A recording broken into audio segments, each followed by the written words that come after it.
1,000 years vanished from history. No wars, no inventions, no clear records. Europe seemed to fall into a deep slumber, and when it awoke, the Vatican held the reins of power. But what truly happened during the Dark Ages? And who doesn't want you to ever know the truth? 1,000 years, that is the span of time historians call the Dark Ages, from the fall of the Western Roman Empire in 476 to Europe's awakening in the Renaissance. But if you turn back the pages of history, the first thing you sense is not darkness, but emptiness. A chilling void where the great shifts in society, culture, war, and science seem to have vanished entirely from the timeline. We are told this era was steeped in chaos, ignorance, and superstition, that no one created, no meaningful achievements emerged.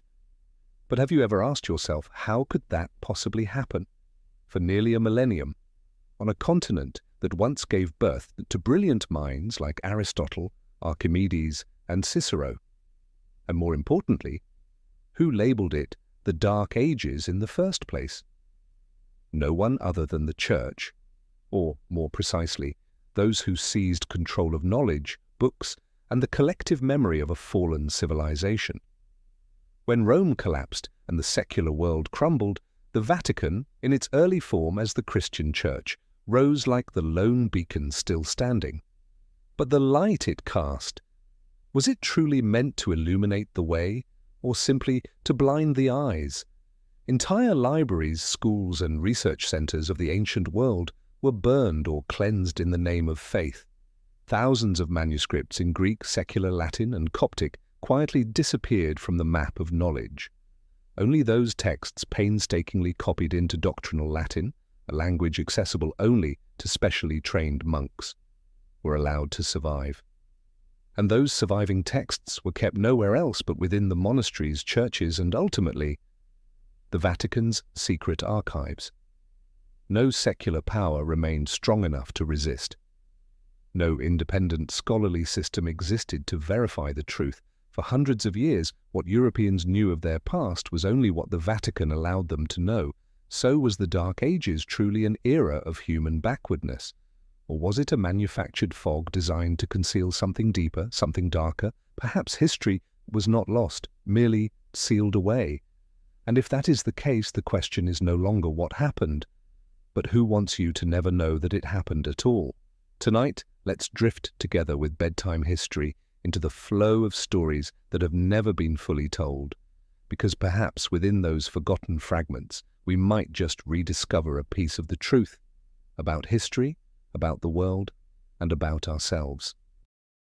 The year was 476. It is the moment modern history books mark as the death knell of the Western Roman Empire. A child of royal blood, Romulus Augustulus was deposed by a barbarian general named Odoacer. An empire that had lasted for centuries vanished after a bloodless coup. This event, according to historians today, signals the start of the Dark Ages. Yet the strange thing is this: no one living at that time called it a collapse. No funeral bells rang out from the Roman Forum. There was no grand funeral for an empire that had once conquered nearly the entire Western world. And, more unsettling still, no one truly recorded in detail what happened next. You would think such a monumental event would leave behind a clear trail in history, documents, chronicles, memoirs, at the very least letters or first-hand accounts. But, curiously, the deeper you dig from the 5th to the 8th century, the denser the fog becomes. Historical records grow fragmented and hazy, sometimes reduced to mere brief notes from monks written centuries later. It's as if the entire continent had fallen into a deep sleep, or someone wished it to appear that way. And then one name begins to surface again and again. Not an emperor, not a scholar, but the Church. The moment Rome ceased to be a political center, it became the spiritual heart of a new emerging world. The Church, once a small persecuted sect, now wielded a kind of power the Caesars themselves had only dreamed of, the power to govern human souls and their collective memory. Who preserved history during this era? Not the schools, they had been dissolved, not the intellectual class. They had fled, been silenced, or killed. It was the Catholic monastic orders, monks who copied religious texts within their monasteries, translated ancient works, and decided what was worthy of preservation. Stories, victories, defeats, all were filtered through a theological lens. Even many of the earliest popes in the post-Roman period, such as Pope Felix III, Gelasius I, or Hormisdas, appear with roles that remain unclear. Did they truly exist as recorded? Or were they symbolic creations of a time left largely unverified? More striking still, between roughly 500 and 800, Europe's historical record grows so thin it seems the entire continent was erased from the map of history. Meanwhile, in the Middle East and Asia, records continued to flourish, detailed and reliable. Why was it only Europe that entered a blank void lasting 3 centuries? The question is not simply what happened, but rather what was kept, and who had the authority to decide. Perhaps the fall of Rome was not an end at all, but the beginning of a new order, one where power no longer belonged to warriors on the battlefield, but to those who shaped history from the shadows. If you look at the historical landscape of Europe from the 5th to the 10th century, you won't see the colors of blood, fire, or breakthrough. Instead, you'll find a thin layer of dust covering everything, from the great structures that once stood to the very memory of its people. There are no clearly documented major wars, no scientific discoveries, no grand architectural achievements emerging from this period. It's as if the entire continent had slipped into a deep hibernation. But this was no natural sleep. It was as if someone had thrown a heavy blanket over Europe, blocking the light and erasing memory. Even cities that once thrived, Milan, Lyon, Cologne, left behind no new trace for centuries, no philosophical manuscripts, no paintings, no new maps, and strangest of all, no stories. Those who lived through that era, if they did, left no account, or their voices were erased by unseen hands. Meanwhile, if you glanced toward China during the Sui and Tang dynasties, it was a golden age. Block printing was invented, musical instruments evolved, and poetry reached new heights with masters like Li Bai and Du Fu.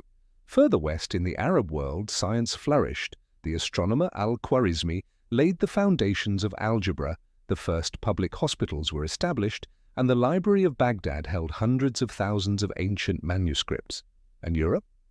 Europe seemed unaware of gears, astronomy, or even the compass. In a world where the East was ablaze with light, the West appeared to have been drained of its memory. Who stood to gain from this? The answer lies not beyond Europe, but within it. And it had been there all along, quiet, unwavering, and growing ever stronger. The Church. When the people believed they were living through an age of darkness, when they were taught that their ancestors had been lost to superstition and ignorance, they would not question, they would not doubt the one truth preached from the pulpit, the Word of God, spoken through the mouths of priests. They would not seek knowledge, Kitty, because books no longer existed. They would not explore, because any pursuit of knowledge was deemed heresy. The Vatican didn't need to force compliance through violence. They only needed to set one definition: darkness, and let fear do the rest. In a world without war, without debate, without invention, one might assume that nothing happened. But sometimes the most prolonged silence is the clearest sign of a hidden crime, the erasure of an entire chapter of human history. History is not merely what happened, it is what has been told. And when the only voices left to tell the story belong to men in clerical robes, that story will reflect not an objective truth, but a carefully chosen one. After the fall of Rome, nearly the entire secular scholarly network of Europe collapsed.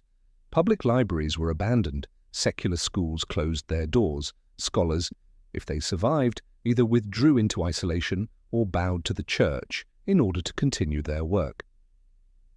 In such a climate, the only places where manuscripts were still copied and preserved were within monasteries, hidden behind stone walls where the light of knowledge was allowed to filter through only narrow slits under strict supervision. But here lies a detail few notice. Ancient Roman and Greek texts were not simply copied word for word. They were rewritten in ecclesiastical Latin, a variant of the language shaped by theology, narrower in meaning, harder to understand, and accessible only to a specially trained clerical elite. While classical Latin had once served the realms of law, literature, and science, Church Latin became the key that locked away the treasure of human knowledge. And the consequences? The mathematical writings of Pythagoras, the political theories of Cicero, the natural philosophy of Aristotle, if deemed incompatible with church doctrine, were reinterpreted or simply left uncopied. Thousands of works labeled heretical, pagan, or unnecessary for the salvation of souls were burned, lost, or consigned to the dark vaults where no one could ever reach them again.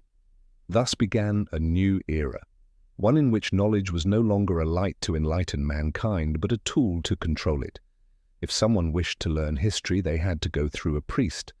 If they wanted to read an ancient text, they required permission and were taught to interpret it the right way.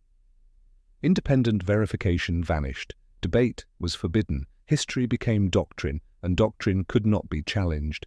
It is often said history is written by the victors. But in this case, the victors did not need to rewrite the story from scratch. They only needed to preserve what served their purpose and let the rest fade into oblivion. And so, within the shadows of stone monastery walls, a new version of history was crafted, not with blood and fire, but with ink and silence. Throughout history, there are silences so profound they make us wonder, did those periods truly exist? A bold theory, known as the phantom time hypothesis, sent shockwaves through the historical community in the late 20th century. It claims that roughly 300 years of the first millennium, from around 614 to 911, never actually happened. In other words, we may be living in a timeline that was artificially added. At first, the idea sounds absurd, but when you examine the scattered clues within European historical records, it begins to send a chill down your spine. Why are there so few reliable events recorded during that span? Why do historical texts from different regions contradict one another when dating the same events? Why do certain kings, battles, even entire dynasties, appear to be mere copies of earlier history, only with different names? One striking example, Charlemagne, supposedly ruling in the early 9th century, shares uncanny similarities with Constantine the Great of the 4th century. From military campaigns, forms of governance, even down to administrative reforms, everything seems like a reprint of the past, yet no one dared to question it. And who had both the power and the motive to manipulate the very flow of time? Scholars often point to three names: Otto III, Holy Roman Emperor, the monk and historian Gerbert of Aurillac, later Pope Sylvester II, and of course, the Vatican. If extra years could be inserted into history, kings could ascend the throne at the divinely appointed moment. An empire could legitimize its rule in the eyes of God simply by adjusting the timeline. And if the Church wished to declare its authority as granted by prophecy, then the timeline itself became the perfect tool. Curiously, the Vatican has never publicly refuted this theory, but neither have they confirmed it. As with many moments in history, the Church's silence is not a denial. It is a way to keep every possibility within their grasp, so that no one can verify or disprove the truth. A force that controls both knowledge and time has no need to argue. It need only outlast all doubt. And so we may be living within a history that has been edited, like a theological manuscript crafted by those who understand how to wield time as a tool of dominion, not through weapons, but through the calendar. Perhaps the world we inhabit is not only fragmented, but staged, a theatre where the past is curated, the future is guided, and the present, a place where real memories and fabricated ones intertwine in silence. If you open the list of popes recorded by the Vatican from the 8th to the 10th century, you'll find a long succession of names, each titled Vicar of Christ on Earth. But here's the strange part. For many of them, there is no concrete evidence they ever truly existed. From Pope Sabinian and Stephen III to names like Valentine, Donus II, and even John XIV, most of the records about them exist solely in documents preserved by the Vatican itself, with no independent confirmation from sources outside the Church. There are no relics, no contemporary accounts, no significant actions recorded, only brief and vague biographical notes. Secular historians have begun to ask, did these popes truly exist, or were they products of a historical reconstruction, filling in the blanks of a period that may have been erased, or perhaps never occurred, the way we've been led to believe? Rewriting the list of popes is not just an exercise in preserving the past, it is a powerful tool for shaping the legitimacy of present authority. If a pope in the 11th century wished to prove that his position was an unbroken line of succession from St. Peter, the first chosen by Christ, then the chain could not appear broken. Each papal reign had to serve as a sacred link in an unbroken chain. And if a few hundred years of history happened to be missing, all they needed to do was insert the necessary names. It didn't stop there. The Vatican also canonized many figures for whom no archaeological evidence or historical proof exists outside of legend. These saints are often described as having lived, suffered martyrdom, and spread the faith, precisely during the very periods now suspected of being empty, a coincidence too convenient to ignore. Relics, bones, and miraculous stories surfaced just in time, as if crafted to complete a narrative written in advance, and in that grand narrative the Vatican was not merely a witness, it was the director. What did this systematic creation achieve? It built a sanctified history, one that conveyed a sense of timeless endurance and divine authority for the Church, a power that could not be questioned, for it appeared to flow directly from God through an unbroken lineage. And so, no one dared to ask, if one pope never existed, how much more of history has been fabricated simply to preserve the illusion of uninterrupted power? When memory is shaped by belief, and belief is controlled by those who hold history in their hands, then truth, even if it once existed, becomes just one version among many permitted by those in control. If there is one thing that cannot be forged, it is the movement of the heavens. A total solar eclipse, occurring at a specific location on a specific day, can be predicted and verified with near-perfect accuracy, both in the past and the future. It is a cosmic clock immune to politics or belief, and for that reason, astronomy has long been the most powerful tool for verifying historical timelines. But when modern researchers began comparing ancient eclipse records with the dates found in European history during the so-called Dark Ages, they uncovered troubling inconsistencies. Eclipses documented in ancient Greek, Jewish, or Chinese texts, when cross-referenced with Western historical accounts, often had no corresponding event. Conversely, certain historical events claimed to have occurred on the day of an eclipse took place under clear skies. The discrepancies were not a matter of days, but sometimes decades, even centuries. So what happens when the truth written in the stars does not match the history written on Earth? In medieval Europe, astronomers, instead of being encouraged to investigate, were pressured to adjust their calculations to align with the Church's official timeline. If a celestial phenomenon didn't fit the accepted historical framework, it was branded erroneous, heretical, or even a trick of the devil.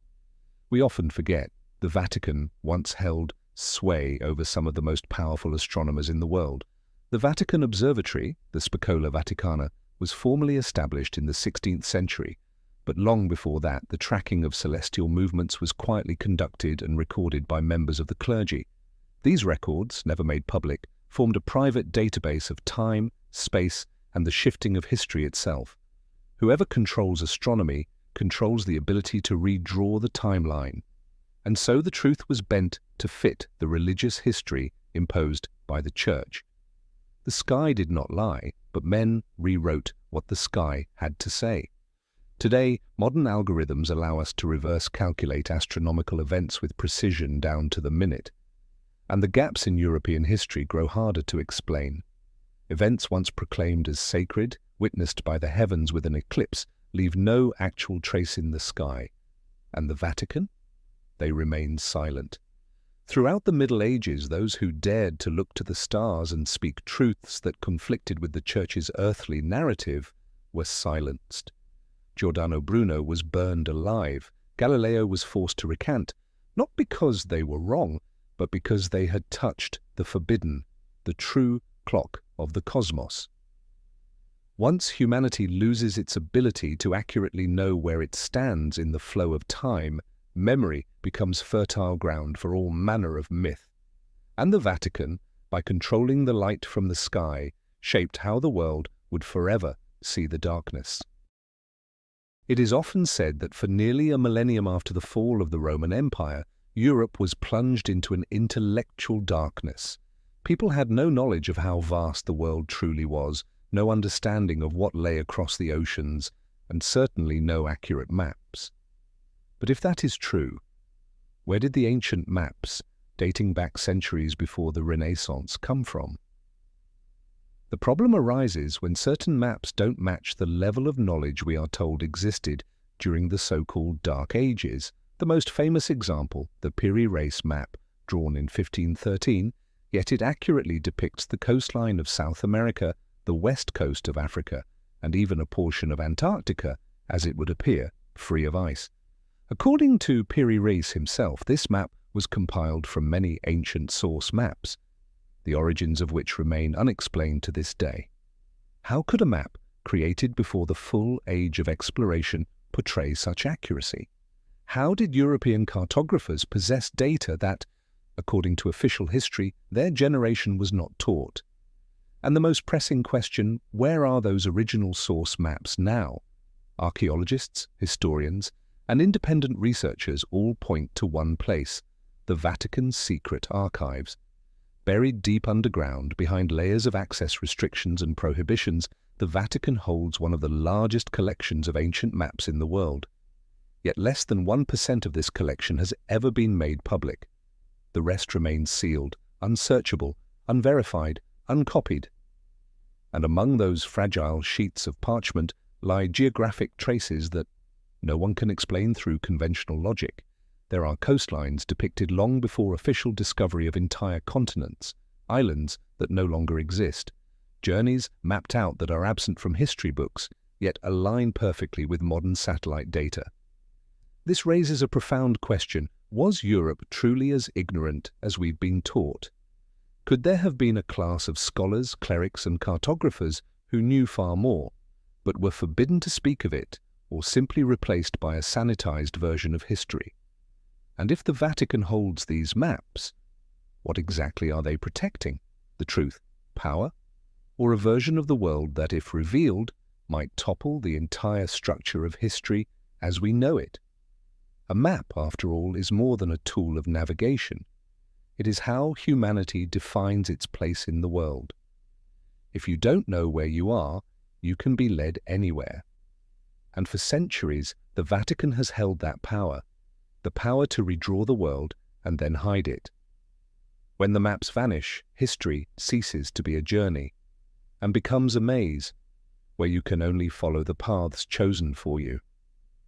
And perhaps, deep within the stone vaults beneath the Vatican, the way out still exists, but you have never been allowed to see it. We are taught that after the fall of Rome, Europe entered a dark age that lasted nearly a millennium. Knowledge vanished, art fell silent, science was forgotten. People no longer knew how to build as their ancestors had.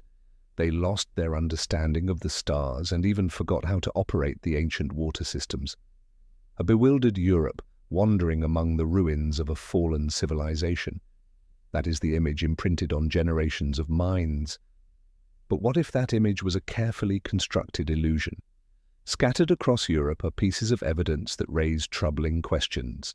Intricately crafted bronze gears unearthed in the soil of Germany, dated squarely within this so-called backward era. astronomical instruments of astonishing precision discovered in abandoned monasteries, and underground aqueducts, anti-gravity vaults, geothermal heating systems found in remote countryside villages, places with no known trace of ancient Roman civilization. Who built them? Who understood how they worked during an age, we are told, was steeped in ignorance and superstition? Mainstream history calls them anomalies, archaeological oddities. And as usual, when something cannot be explained, it is quietly ignored. And in the face of such discoveries, the Vatican chooses silence. Let us not forget. Most archaeological excavations across Europe, especially in regions once owned by the Church, must receive approval from local authorities and the quiet consent of the Vatican. In many cases, significant artifacts are removed to preserve them and are never heard of again. A few independent archaeologists have spoken out about this interference, but they are sidelined, stripped of funding, or barred from excavation sites. In academic circles, they are branded conspiracy theorists, even though their findings often threaten to shake the very foundations of accepted history. The bigger question is this: did Europe truly lose everything? Or rather, was certain knowledge deliberately hidden to keep the narrative of a dark and ignorant age intact? For a Europe that had inherited Rome's light, that had invented and understood, would pose a threat to any institution seeking to monopolize truth. And if you can control the story of backwardness, you also control who appears to bring the light. The Vatican, by maintaining its silence in the face of evidence that contradicts its narrative, does not need to lie. It only needs to uphold the story. And sometimes, silence is the most powerful form of control. Not all truths are buried. Some are preserved all but delayed, slowed down, their natural progress distorted. And it is in this delay that true power is born. When we look back at the progress of human civilization, a strange pattern emerges. From ancient Rome to the Renaissance, the pace of invention was almost frozen. A simple mechanism like the rotating shaft, something the Greeks had mastered, did not reappear until the 13th century. Principles of mechanics, astronomy, and medicine, once explored by Aristotle, Galen, and Archimedes, vanished, only to resurface centuries later, as if they were entirely new discoveries. The real question is not why this knowledge disappeared, but who delayed its transmission, and for what purpose. Once again, the answer points us back to the Vatican, the sole institution that preserved ancient manuscripts, controlled the vast network of monasteries, schools, and Europe's largest libraries for centuries. In their hands lay the world's knowledge. And the point is not that they destroyed it, but that they selectively stored it, releasing it slowly in carefully measured doses. When a religious power controls not only souls but also the flow of history, delay becomes a weapon. A society that only copies the Bible and asks no questions will not invent. A generation taught only of heaven and hell will not concern itself with astronomy or anatomy. 1,000 years without innovation does not mean people were ignorant. It may mean they were steered into a pre-written historical script. In this way, time itself ceased to be an objective flow. It became a tool of control. If you control the timeline, you control both the past and the future. The Vatican did this by controlling official history, dictating the dates of events, deciding when something was allowed to exist in humanity's collective memory. They slowed awakening, not with swords, but by delaying knowledge. And when the world finally rediscovered what once existed, the Church was there to lead the way, as if they had not hidden it all along. It was a subtle strategy, requiring no war, no bloodshed, only the gentle bending of time at just the right moment. And in that controlled flow, an entire civilization would move more slowly, awaiting permission from the hand that held the clock. At the heart of the Vatican, beneath ancient stone blocks where sunlight has never reached, lies a vault shrouded in more legend than fact. It is the Vatican's secret archive, Archivum Secretum Vaticanum, a place whose very name is enough to send shivers down the spine of scholars for what might lie behind its locked doors. This archive is no myth, it is entirely real, but no one in modern history has been granted full access to it. There are no public tours, no detailed interior photographs, and anyone wishing to study its contents, whether a university professor or an international researcher, must endure layers of approval, strict time limits, restrictions on what materials they may access, and no copies may ever leave. It is said that inside lie over 50 kilometers of shelving, holding more than 1 million documents, spanning from the 8th century to the present day. What the public knows is just the tip of the iceberg. The submerged part, the truly sensitive part, remains unseen. No pope has openly entered every section, no cleric has revealed its deepest contents, and every detailed map of the archive's layout remains strictly classified. Rumor has it the archive holds original manuscripts excluded from the Bible, secret records of heresies and ancient magic, private journals of popes from the earliest days to the present, including things they would never publicly confess, and most intriguingly, ancient maps depicting the world in ways vastly different from what we are taught.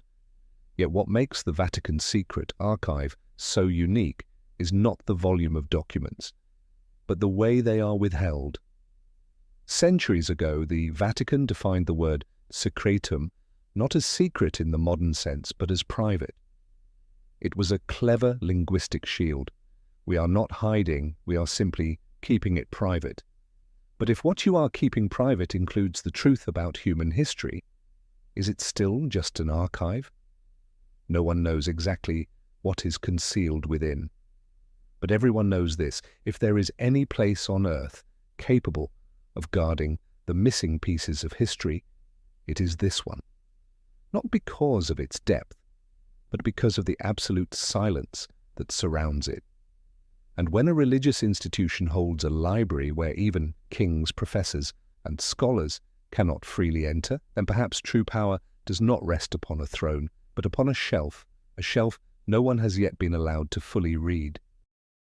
There are documents that were not lost, not damaged, not destroyed by war, but simply hidden, carefully, systematically, intentionally. Inside the Vatican's secret archive, according to scattered accounts from a few scholars granted limited access, there are ancient manuscripts that predate the Middle Ages, even the very birth of the Christian Church. They are not myths. They do not come from distant eastern lands. They are the products of a body of knowledge that once existed within Europe itself, before that light of knowledge was dimmed beneath the cloak of faith. Some of these manuscripts are said to be written in ancient languages not yet fully deciphered, perhaps a Proto-Latin or even heretical Greek. They contain astonishingly accurate astronomical records, anatomical diagrams of the human body, and philosophical reflections that far surpass the theocratic worldview the Church would later impose. Why are they hidden? Because they conflict with the constructed order. If there were proof that Europeans once possessed advanced knowledge even during the so-called Dark Ages, the entire narrative of Christ brought light back to a dark world would crumble. If wisdom existed outside of the Bible, the Church would lose its claim to sole authority over truth. An ancient manuscript detailing non-Euclidean geometry from the 4th century. Another describing planetary motion along elliptical orbits, concepts not publicly introduced until Kepler's time. Or a medical handbook from Gaul, written in a mix of Latin and Celtic, containing healing formulas modern medicine still cannot replicate. These things were not forgotten, and they were concealed. And the strange thing is this: whenever someone happens to uncover a fragment, a passage, a single page, someone always appears to retrieve it, invariably under the guise of cultural preservation or protecting the faithful from distortion. But truth does not need preservation in the shadows. It needs only to be free. Yet the Vatican, acting as both guardian and gatekeeper, has granted itself the power to decide what may be revealed, what must remain dangerous. And dangerous here does not mean false, but rather too true, too soon. Perhaps these manuscripts have not been lost at all. They may still lie preserved within stone walls upon wooden shelves in perfect conditions, but as long as they remain unread, unshared, unseen, they might as well not exist. And that is the most insidious form of destruction history has ever known. Knowledge preserved so that it can never spread. Perhaps no book in human history has been more tightly controlled across the millennia than the Bible. More than just a sacred text, it has served as the legal, political, and social foundation for a vast spiritual empire stretching from Europe to South America. Yet what few people realize is this: the Bible we read today is not the original, but the result of a long process of editing, selecting, excluding, and erasing. The Vatican has never denied this, but it has never explained why certain texts were excluded or what might happen if they were released to the public. Scholars refer to them as apocrypha, but the word apocryphal here does not mean false. It simply means these writings were not permitted to circulate, not to be read in church, and not included in the official canon of the Bible. Among them are powerful texts: the Gospel of Thomas, the Gospel of Mary Magdalene, the Gospel of Philip, the Book of Enoch, and the Gospel of Judas Iscariot. These writings present a very different image of Jesus, not as a distant supernatural figure, but as a spiritual teacher calling for inner awakening and urging people to seek the truth within themselves, rather than depending on any religious institution. If that were accepted, what then of the Church's unique role? What of its position as the intermediary between man and God? Some texts go even further. Speaking of human history before Adam, describing cycles of destruction and rebirth on earth, or referencing the existence of beings of light not part of the visible world. Such ideas stand in direct opposition to the creation doctrine the Vatican has upheld for thousands of years, and so rather than allowing these texts into academic discourse, they were stamped as heretical, not to be printed, not to be taught, not to be discussed. For centuries, simply possessing a copy of one of these texts could lead to execution, burning at the stake, or life imprisonment. Even more telling, many of these texts were later discovered in ancient monasteries, secretly copied by monks, as if they knew that one day the truth would need to be told. Today, although some of these works have been declassified and republished, the Vatican still refuses to recognize the doctrinal value of any of them. They remain silent. They invoke sacred tradition. Yet with each passing day, the question becomes more obvious. If these writings were truly worthless, why hide them so well? Perhaps what the Vatican fears most is not that people will believe the words, but that people will start asking questions. And in history, every true awakening has always begun with a question that seemed, at first, harmless. Not every war is fought on the battlefield. Some wars are far more silent, with no swords or shields, yet capable of setting entire civilizations back by centuries. These are the wars waged against ideas, where the enemy is knowledge itself. Throughout the Middle Ages, and especially during the so-called Dark Ages, anyone who dared to question official doctrine, explore forbidden subjects, or even be too curious, risked being branded a heretic. And for that crime, the punishment was never light. One of the most striking examples is Giordano Bruno, philosopher, cosmologist, Dominican friar. He was no rebel. He believed so deeply in the greatness of creation that he could not accept that the universe had only one center. He taught that there were countless worlds, countless suns, that God could not be confined to what was written in Scripture. For these ideas, the Vatican burned him alive in 1600, in Rome's Campo de' Fiori, amidst prayers and the cold silence of the ecclesiastical court. Bruno was just one of thousands. Monks who dared translate ancient manuscripts, researchers in ancient medicine, astronomers, historians, anyone who touched knowledge that had not been approved, all risked charges of heresy. They were tried in secret courts where no evidence was needed, only accusation. Sentences ranged from lifelong imprisonment to torture for repentance or burning at the stake to purify the soul. People often speak of the Inquisition as an era of religious terror, but few understand that it was the most sophisticated machine ever built to eliminate intellectual dissent. It punished not only individuals but ideas. Books were burned, manuscripts erased, truth itself was extinguished before it could spread. Many works were sentenced to die with their authors. A book that took 20 years to write could be reduced to ashes in minutes.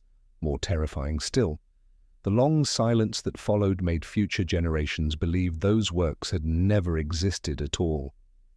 In such an atmosphere, silence meant survival, questioning meant death. And over time, silence itself became a form of complicity, allowing an entire continent to drift into a slumber of knowledge that lasted for centuries. The Vatican, wielding power as both religious authority and political force, and as the keeper of knowledge, had no need to prove it was right. It only needed to maintain control, purge those who were too awake, and that was enough to keep truth buried in darkness. When we think of medieval monastic orders, we often imagine peaceful monks living in remote monasteries, reading scripture and copying the Bible. But beneath that serene image lay a highly organized network, quiet yet far-reaching, operating much like an intelligence service whose true mission was books. From the 8th century onward, as empires collapsed, libraries disintegrated, and ancient knowledge scattered across the land, the Church embarked on a subtle yet relentless campaign to collect every surviving manuscript before it could fall into heretical hands. Who carried out this mission? Not popes, not kings. The task fell to the monastic orders, particularly the Benedictines, whose monks were present in nearly every major monastery across Italy, France, England, and Germany. The Franciscans, whose initial mission was humility and learning, but who also proved adept at reaching local communities. The Dominicans, the future enforcers of the Inquisition, and perhaps the most formidable of all, the Jesuits, men of intellect, strategy, and absolute loyalty to the Vatican. Under the banner of spreading the faith and preserving religious heritage, monks were granted access to every land, every library, and every scholar known to possess valuable manuscripts. They did not arrive with swords, but with invitations, prayers, and empty satchels ready to be filled. Countless ancient texts, Greek, Roman, Persian, Egyptian, from mathematics and philosophy to astronomy, were borrowed for safekeeping and never returned. Entire libraries that once held thousands of books, after a century under the care of monks, were reduced to shelves containing only the Bible and its commentaries. Anything that did not serve doctrine was removed or rewritten to fit theological narratives. And the originals, of course, they were not burned. Burning was barbaric. The Vatican was far more refined. The texts were placed somewhere safe, where no one could see them, access them, or even know how many existed. The Vatican's secret archive, as we have already seen, became the final resting place for most of these manuscripts. And it was through these quiet, persistent, subterranean monastic channels that the Vatican amassed not only the faith of the Western world, but the deepest memory of human civilization itself.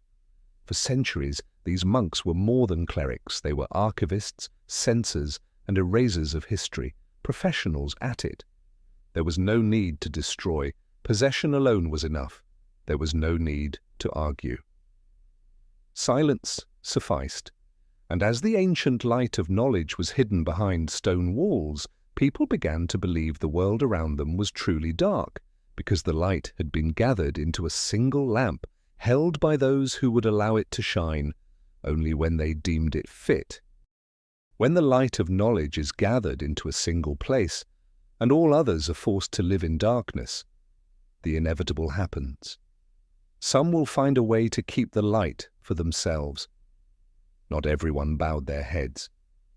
Not every scholar was burned at the stake. Some survived, not by betraying the truth, but by hiding with it. And slowly, over time, across generations, a secret network began to form, the secret societies.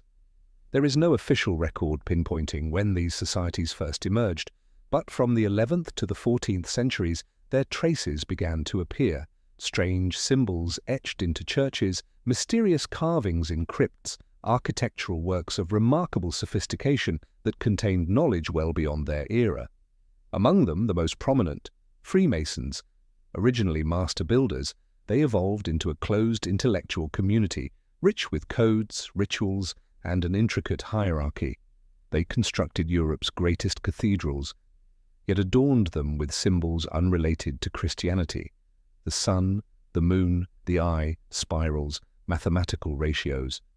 Rosicrucians, a mystical brotherhood rumored to possess ancient wisdom from Egypt and Babylon, passed down through generations in handwritten manuscripts and layered metaphors.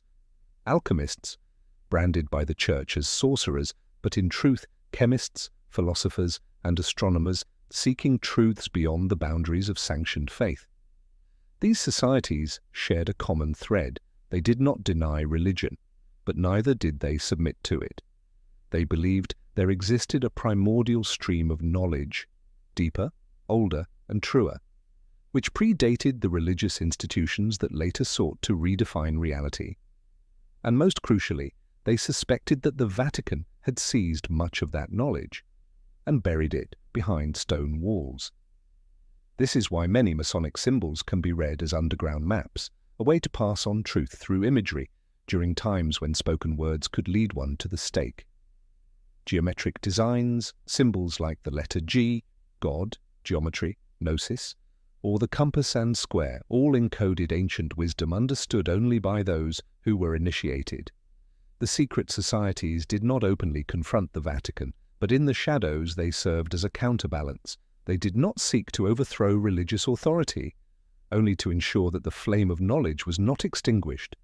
And this raises a deeper question. If secret societies managed to preserve fragments of the truth for centuries, it means that the Vatican could not control everything. History, no matter how distorted, always leaves traces. And sometimes it is those who operate quietly on the fringes who hold the final key, the one that can unlock the door leading out of the dark ages. When the light of knowledge is gathered into a single place, and all others are forced to live in darkness, the inevitable happens. Some will find a way to keep the light for themselves. Not everyone bowed their heads. Not every scholar was burned at the stake. Some survived, not by betraying the truth, but by hiding with it. And slowly, over time, across generations, a secret network began to form, the secret societies. There is no official record pinpointing when these societies first emerged, but from the 11th to the 14th centuries, their traces began to appear: strange symbols etched into churches, mysterious carvings in crypts, architectural works of remarkable sophistication that contained knowledge well beyond their era. Among them, the most prominent, Freemasons.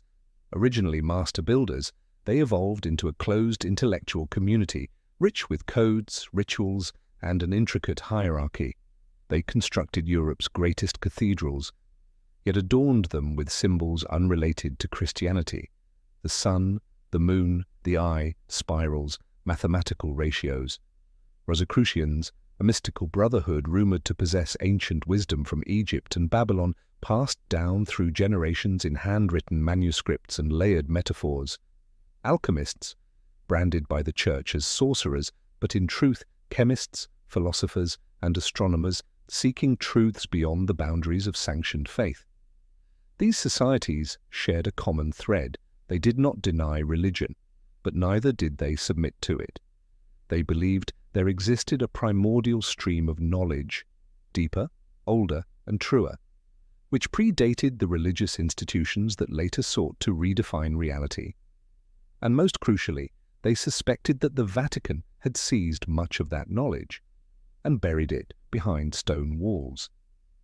This is why many Masonic symbols can be read as underground maps, a way to pass on truth through imagery during times when spoken words could lead one to the stake. Geometric designs, symbols like the letter G, God, geometry, gnosis, or the compass and square, all encoded ancient wisdom understood only by those who were initiated. The secret societies did not openly confront the Vatican, but in the shadows they served as a counterbalance. They did not seek to overthrow religious authority, only to ensure that the flame of knowledge was not extinguished. And this raises a deeper question. If secret societies managed to preserve fragments of the truth for centuries, it means that the Vatican could not control everything. History, no matter how distorted, always leaves traces. And sometimes it is those who operate quietly on the fringes who hold the final key, the one that can unlock the door leading out of the Dark Ages. In every totalitarian regime, control over weapons or wealth is never the ultimate goal. The truest and most enduring form of power is the ability to shape how people think. And to control thought, you don't need to brainwash. You simply need to leave people with nothing to think about. When history falls into the hands of a select few, and knowledge is dispensed drop by drop from approved pulpits, the public mind gradually empties. They do not question, not because they are forbidden to, but because they no longer know what is worth questioning. It was during the so-called Dark Ages that a vast mechanism of mental control silently took hold, extinguishing the flame of awareness by draining the fuel of knowledge. In the monasteries, monks copied the Bible endlessly, but not the works of Aristotle, Archimedes, or Ptolemy, unless they served doctrine. In the churches, the faithful were taught about sin, heaven, and hell, but never about social structure, true history, or the power of language. Generation after generation grew up with only one vision of the world, that they were sinners, and that only the church held the key to their salvation, and so ignorance became a kind of faith. Those who knew little were seen as devout. Those who asked questions were seen as dangerous. Knowledge ceased to be noble. It became a sign of arrogance, even heresy. It must be emphasized this was not natural ignorance. It was engineered ignorance, cultivated, maintained, and fiercely protected. In many regions, literacy was forbidden to the general population. For centuries, only the clergy were allowed to read. Even monks were denied full access to the Bible, taught only those portions deemed appropriate. The Church did not need to oppress every nation. It only needed to keep the world shrouded in a fog of unknowing. And when you live your entire life in the fog, you will think it is light. This is why the journey to control the mind did not happen overnight. It was a process spanning centuries, subtle, non-violent, coercion-free. All it required was time, silence, and for no one to remember that there had ever been another time, another world, where asking questions was allowed. And the most frightening part is this: when ignorance becomes the norm, the one who knows too much is seen as the outcast. The world falls into a cycle. And when the Vatican holds the keys to both memory and the future, it needs say nothing at all. It only needs to remain silent, so that we may all continue to live in a dream, where truth has been replaced by convenience, and light is something you are only allowed to see when someone permits it.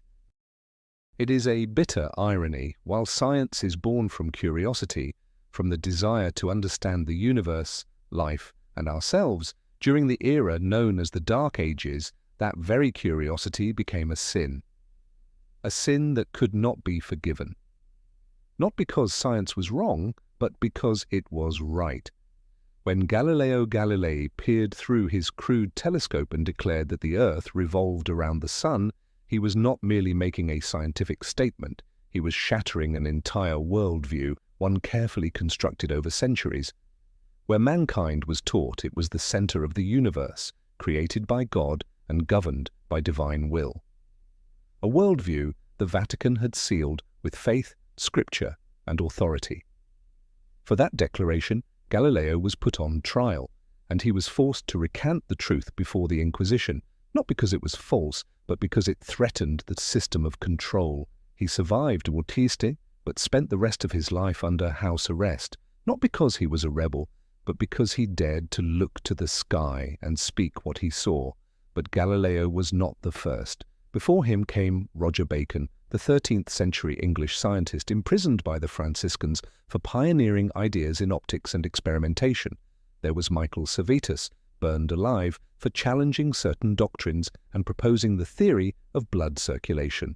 And there were hundreds, perhaps thousands of other scholars, nameless, unrecorded, erased from collective memory simply because they dared to think differently. The issue was never the content of science. The issue was control of the truth.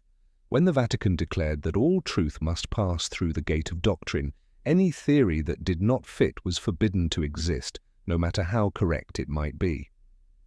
Medieval universities, many of them church-run, were not bastions of free thought. They were institutions where students were trained to think correctly, indoctrinated to obey dogma, not to seek truth. Ancient scientific texts were hidden away or permitted only for a select few approved scholars. Knowledge was boxed in. Anything beyond the box was heresy.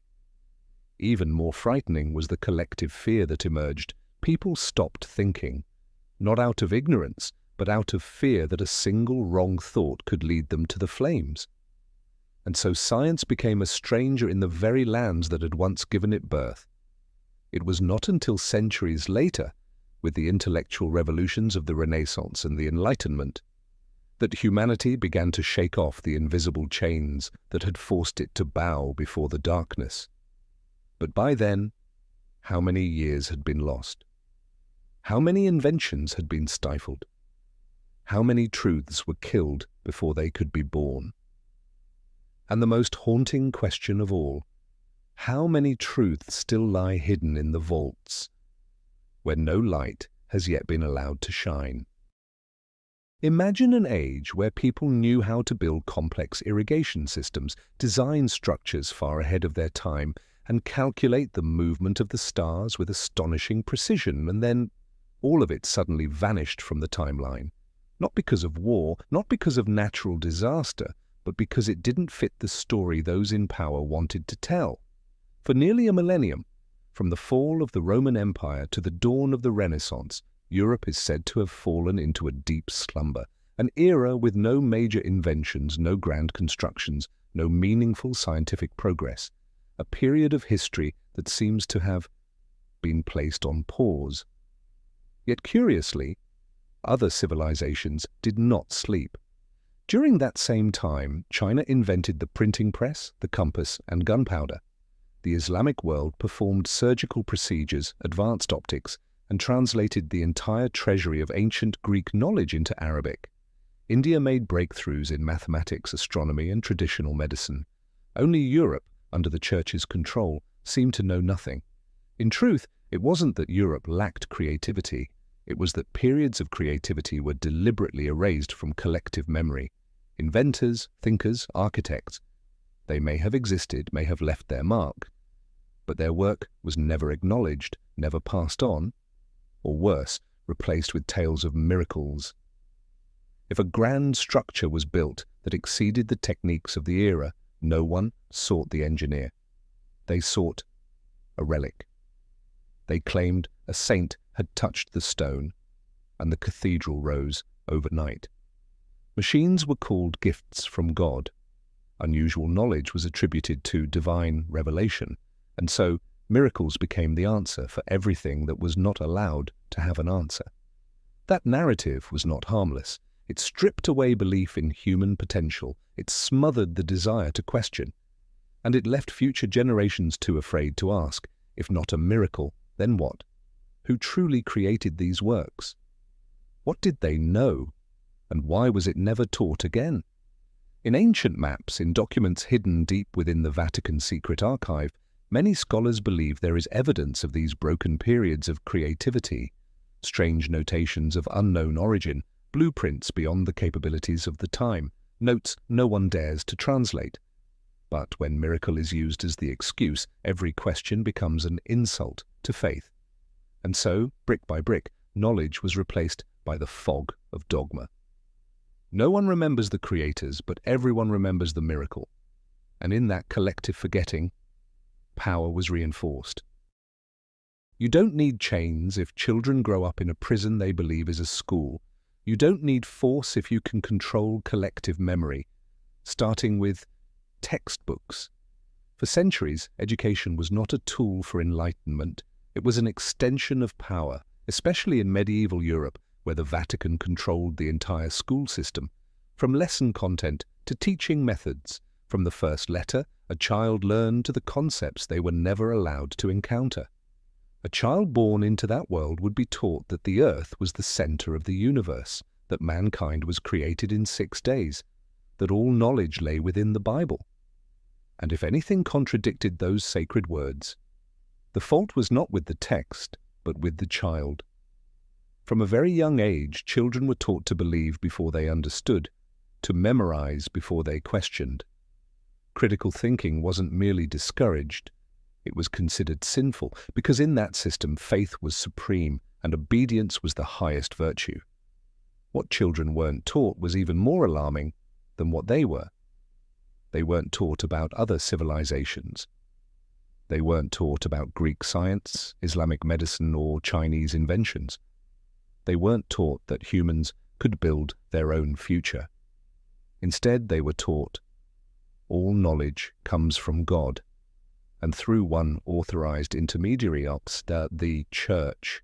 This wasn't an oversight, it was a strategy. When a child is raised on a distorted version of history, they grow up not just lacking information, but lacking the ability to recognize that they are missing it. They would go to church, learn to read, and believe the world had always been this way. That knowledge was the privilege of those in robes, that truth came not from experiment, but from sacred sermons. Thus, an entire generation became faithful followers, not of religion itself, but of submission. The truth never needed to be completely hidden, it only needed to be replaced with more manageable versions. And ideally, injected into young minds before they were strong enough to defend themselves. This is why even today, certain parts of history remain blurred, simplified, or replaced with myth, not for lack of information, but out of an ancient fear that if too many people understand history correctly, they will start asking questions. And when a generation capable of asking questions emerges, power begins to crack. When people think of controlling history, they often picture manuscripts burned, scholars silenced, or secrets hidden in the Vatican secret archive. But there is a subtler way, quieter, yet more effective than any flame ever lit by the Inquisition. The textbook. The 19th century, the age of the Industrial Revolution, rising nationalism, and the standardization of education. European nations began building public school systems, teaching millions of children what was deemed truth. And in this process, history became a political tool. The concept of the Dark Ages was not commonly used during the Middle Ages themselves. In fact, it was reimagined by European scholars, historians, and religious reformers in the 19th century, serving a very clear purpose: to divide human history and glorify the present. By painting the 1,000 years after Rome's fall as a time of darkness, the intellectual elite of the 19th century could proclaim that their own age was the true age of enlightenment. To do that, they needed to turn the past into a collective nightmare, an era of superstition, ignorance, endless wars, and complete stagnation. Convenient, isn't it? If you want to celebrate the light, first create the darkest night imaginable before it. But why did the Vatican remain silent as the Middle Ages, a period they once dominated, was portrayed so negatively? Because they didn't need to respond. For centuries, through their control of knowledge, they had already left behind a fragmented historical legacy, one perfectly suited to being labeled the Dark Ages. And once that label was stamped onto textbooks taught in schools and repeated across generations, it became truth. The 19th century textbook did not merely record history, it established official memory. From Germany to England, from France to Italy, students were taught a neat, linear history. Greece to Rome, to Dark Ages, to Renaissance, to Enlightenment, to modern age. A tidy story, easy to teach, easy to remember, but it ignored so much. The forgotten achievements in mathematics, medicine, and architecture during the Middle Ages, the crucial role of the Islamic world and the East in preserving and advancing knowledge, and most of all, the deliberate obfuscation of the Vatican's role from controlling knowledge to purging dissent in shaping the so-called darkness. Thus, in the classrooms of the 19th century, millions of children grew up believing there had been a time when nothing progressed, when all was steeped in superstition. No one taught them to ask, why, and who told this story? No professor mentioned the secret archive. No textbook questioned the disappearance of centuries of historical records. No one suggested that the Dark Ages might be a coat of black paint, brushed on by those who wished to make themselves appear whiter and brighter. Have you ever noticed that in nearly every movie set in medieval Europe, the sky is always grey? Crumbling castles, muddy roads, peasants in rags, eyes cast downward as if they've forgotten how to dream. Violence everywhere, superstition rampant, and always a dark church looming in the background, its giant cross casting a shadow over all. This is no accident. Cinema, especially since the 20th century, has become humanity's unofficial historian. And in the case of the Dark Ages, it hasn't merely retold part of history, it has redefined an entire era. While 19th century textbooks created the concept of the Dark Ages, mass media turned that concept into an emotional truth. People don't need to read a single document to believe that medieval times were a black hole of ignorance. They've seen it on screen, they've felt it, they believe it. And here lies the danger. What we feel strongly, we rarely question. From Hollywood films like The Name of the Rose, Kingdom of Heaven, Braveheart, to countless series about witches, heretics, and inquisitions, the imagery is recycled endlessly. A stern church, ignorant peasants, dungeons and torture. Rarely do we see the advanced Islamic learning centers, the sophisticated ancient maps, or the influence of Eastern knowledge on Europe at that time. Why? Because the narrative of a dark age where the Vatican was the only light is far too convenient. It's easy to script, it offers clear contrasts, and most importantly, it aligns perfectly with what those in power have long wanted the public to believe. Once the image of the Dark Ages has been seared into collective memory through film, comics, games, and documentaries, any effort to reclaim the truth starts to feel like counter-propaganda. Those who question are branded extremists. Those who doubt are seen as eccentric. Anything that contradicts what we've all seen is instantly resisted.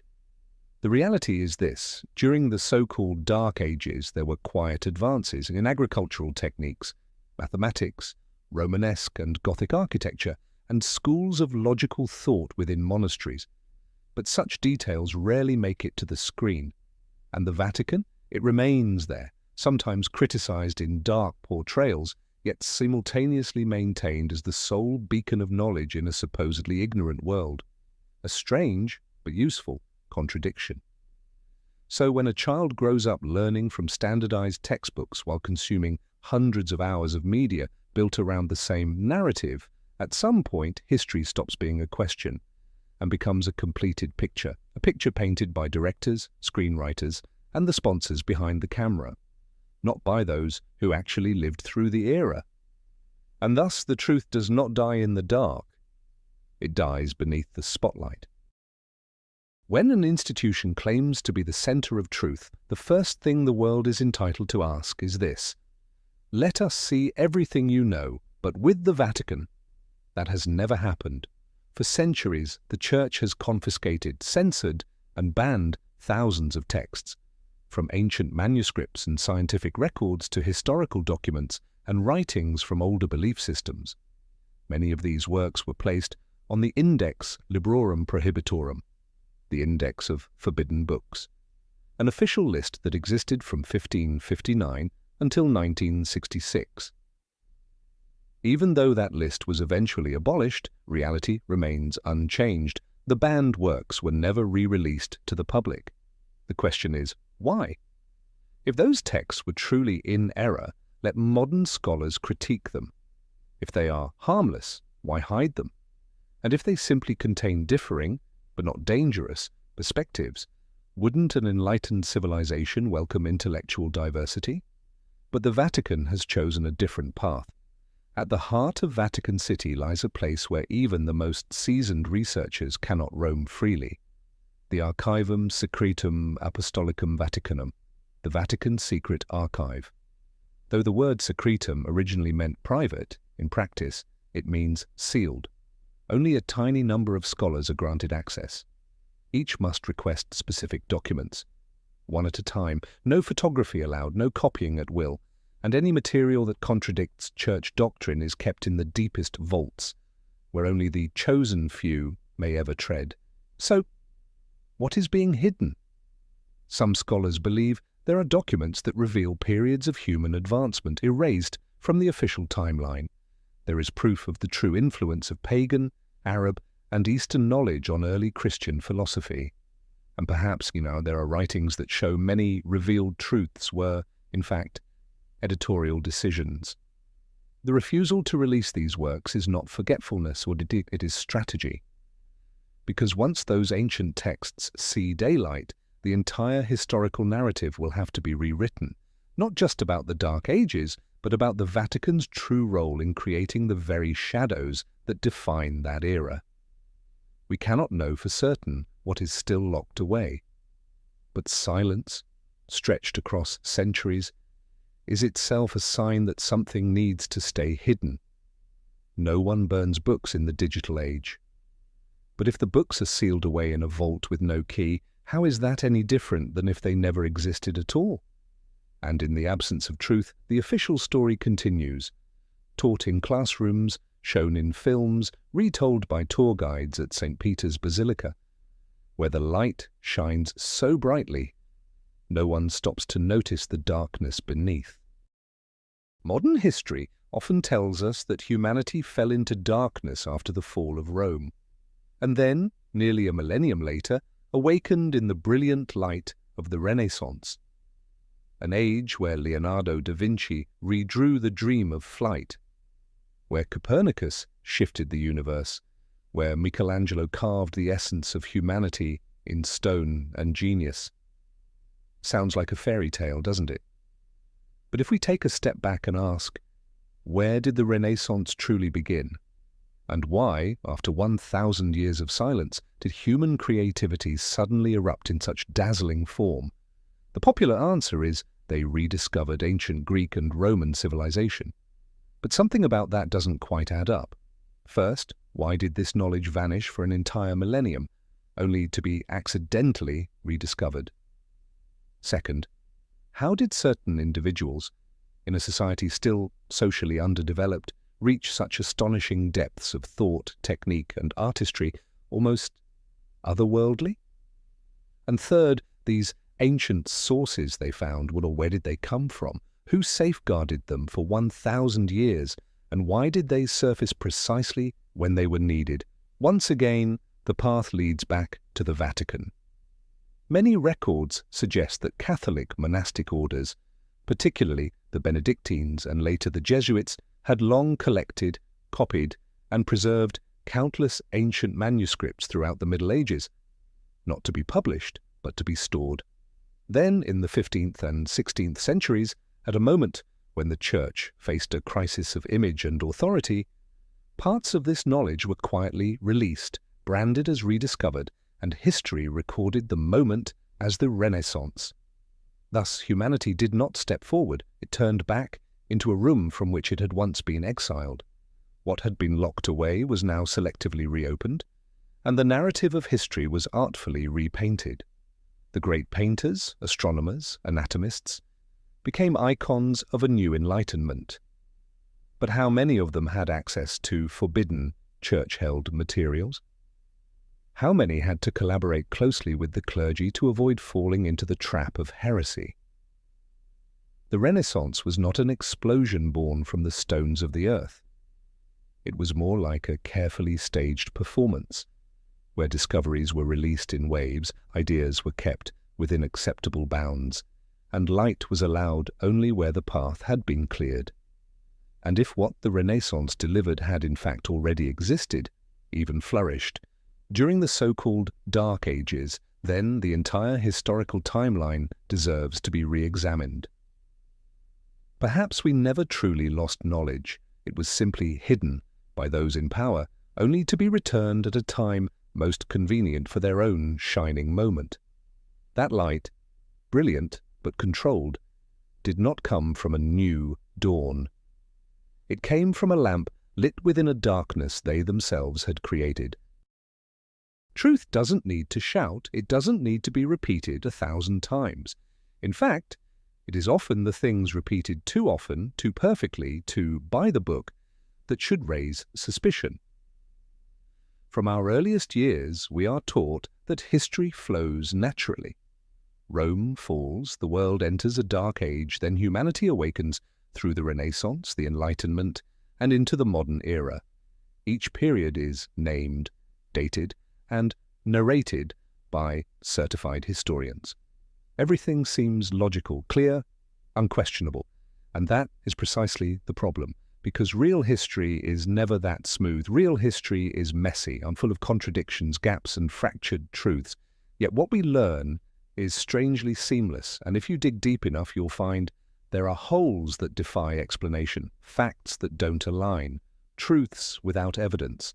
This leads to one inevitable question: has someone rewritten history, not to deceive, but to direct it? And if so, who had the power to do so? Only one group in history has ever controlled all three: knowledge, spirituality, and time. Not kings, not philosophers, not scientists, but the Church. When the Vatican held the entire archive of ancient texts, when monasteries were the only places allowed to copy manuscripts, when ideas that contradicted doctrine were branded heresy, when time itself was recalibrated by the church calendar, when the past was retold from the pulpit, history ceased to be truth. It became a tool to shape belief, to control thought, and above all, to make us forget who we once were. Did you know there are stretches of history that scholars now question ever truly existed? Events that repeat, timelines that jump, figures seemingly cloned under different names. These are not conspiracy theories. They are serious academic hypotheses now back on the table. And if those hypotheses are true, if what we believe to be history is actually a version, edited, staged, spliced, and printed in millions of textbooks, then the question is no longer, are we being lied to? But what do we even remember of the original truth? And when collective memory is rewritten long enough, thoroughly enough, it becomes reality. A reality we are born into, grow up within, and ultimately die believing, never knowing it may not be what actually happened. In every civilization, those who ask questions are essential. They are the catalysts of progress, the needles that pierce the bubble of consensus, reminding us that no truth is immune to scrutiny. But there is a strange paradox. The more precisely they ask the right question, and the more likely they are pushed to the margins. In the field of historical research, there is a long list of scholars, linguists, archaeologists, astronomers, even clergy, who have put forth theories that shake the very foundations of the established timeline. And their outcomes tend to look eerily similar: dismissed, discredited, funding cut, and sometimes disappeared.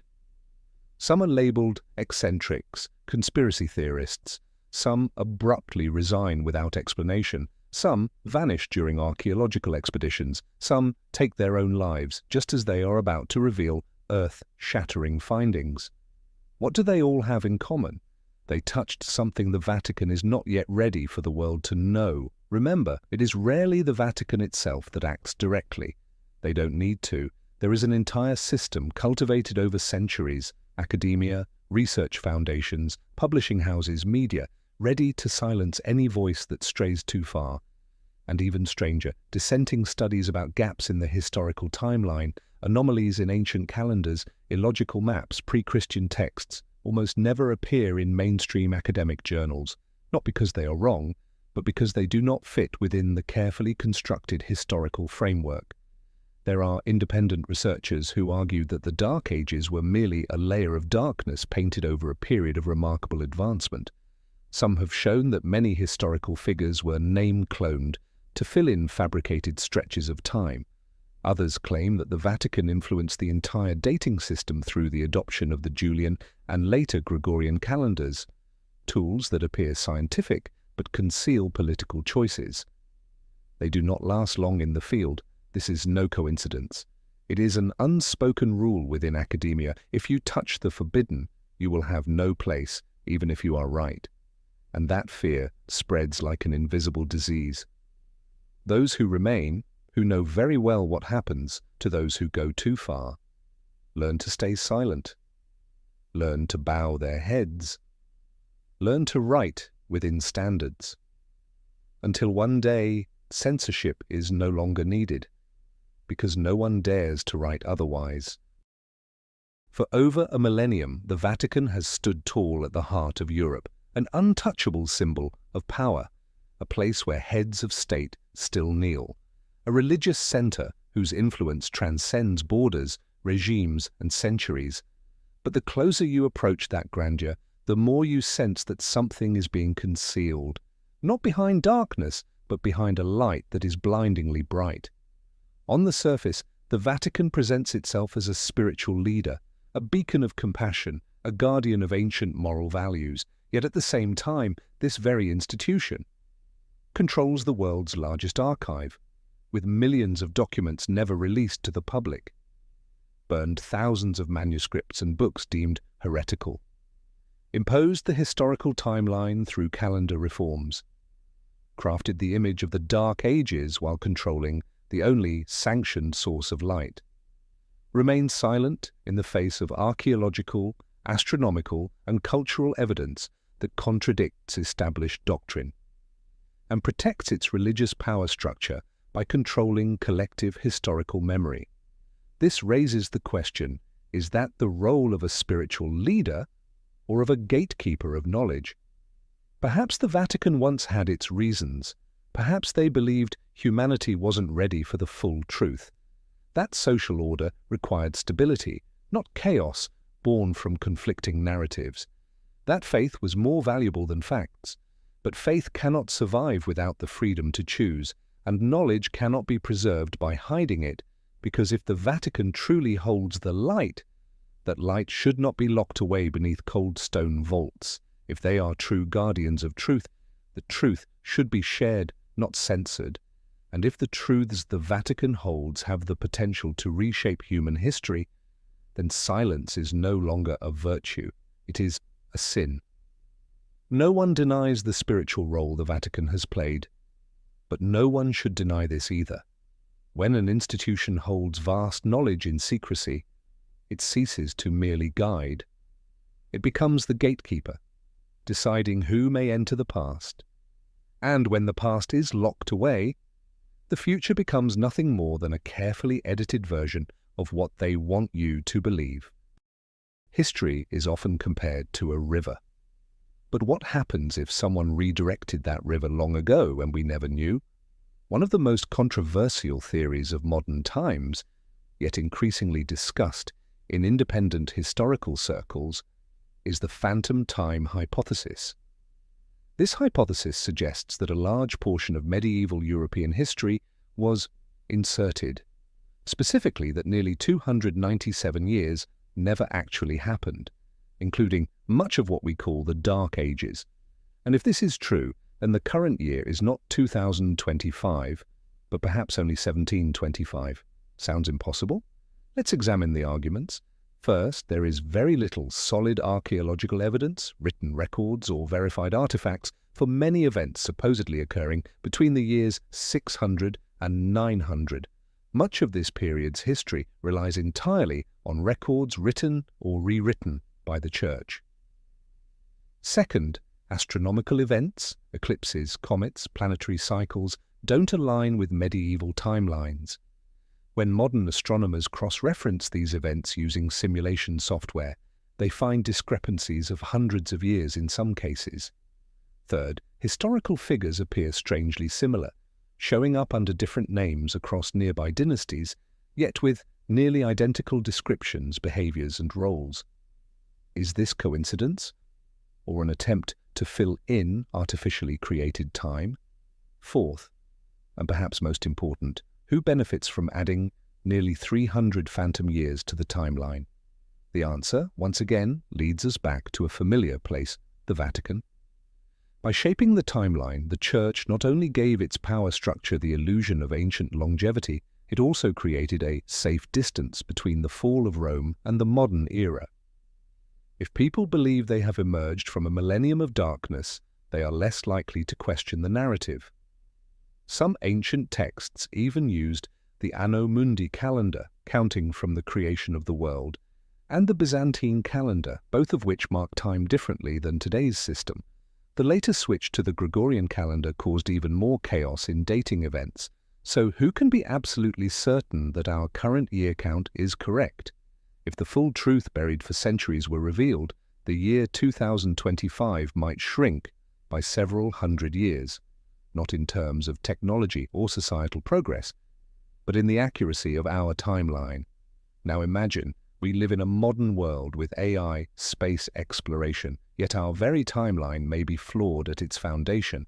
And if time is the framework that defines history, when time itself is wrong, then the entire human story must be rewritten. No one can say with certainty what the truth is. But as more questions rise, one thing becomes increasingly clear. We do not truly know where we are, because perhaps we have never truly known where we came from. We are born into a world of names, dates, and stories already written. We open our eyes in the year 2025, surrounded by books telling us about thousands of years past, of empires that fell, kings who rose, revolutions that shaped the world, and we believe, because no one wants to begin their life by asking, where am I if everything I know about before could be wrong? But then, within the smooth flow of history, there are cracks, there are gaps, there are things that don't add up, and each time we touch one of those fractures, history becomes a thick door opening just a crack, just enough to glimpse that perhaps someone once stood here before us, but their name was erased. We speak of progress, but if the beginning of this journey has been rewritten, hidden, or worse, invented, then we no longer know how far we've really come. We no longer know if we're living on the true day of the story, or if we're simply rereading an old script thinking it's new. And when we forget the true past, we lose more than memory. We may lose the power to shape the future. So if there is anything more dangerous than forgetting, it is forgetting by design. History does not need you to believe. It only needs you to ask again. And if this journey has made you question what once seemed clear, then perhaps you've just taken your first step into a truth long hidden. If you believe this story is worth continuing, hit subscribe, not just to follow, but to keep these unanswered questions alive, because sometimes a single right question is enough to shake the foundations of a carefully locked past.